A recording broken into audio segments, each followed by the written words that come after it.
It's a beautiful day in the neighborhood, as Fred Rogers would say. The sun is shining, the sky is blue, all's right with the world.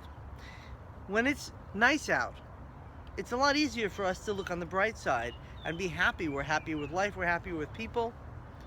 When it's cloudy and dark, we have more of a challenge. Rabbi Akiva famously lost 24,000 students during the time between Pesach and Shavuos. And yet, he picked himself up, he found 5 new students, and he taught them Torah, thus saving Torah for the entire world. From where does one find the strength to pick himself up and keep going? Well, Rabbi Akiva had a Rebbe named Nachum Ish Gamzu, and he was so named because every time something happened, he would say, Gamzu Latova, this too is for the best. Now, he always found the bright side, even when terribly difficult situations plagued him, illnesses and such. And looking on the bright side is something that we can train ourselves to do.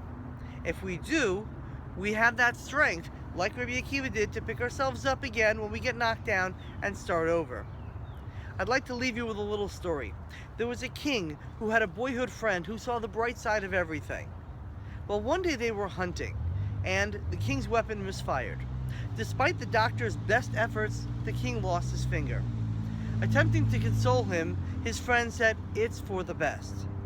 The king was incensed. "How can you tell me that such a thing is for the best?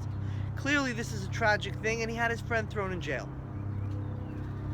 About a year later, the king was traveling, and he was captured by a group of cannibals. And they were going to have him for dinner, literally. Yet, when they were about to eat him, about to cook him, one of them saw, wait, he's missing a finger. And being very superstitious, they would not eat anyone who was not whole. They set the king free. He came home, realizing that his friend had been right. It was for the best. He pulled him out of jail and he says, "I'm so sorry, I hope you can forgive me." And his friend says, "Nothing to worry about. It is for the best." Now the king couldn't get it. How is it possible that my locking you up for a year in prison was for the best? "Well, think about it," said his friend. "If you hadn't locked me up, I would have been with you at the cannibals."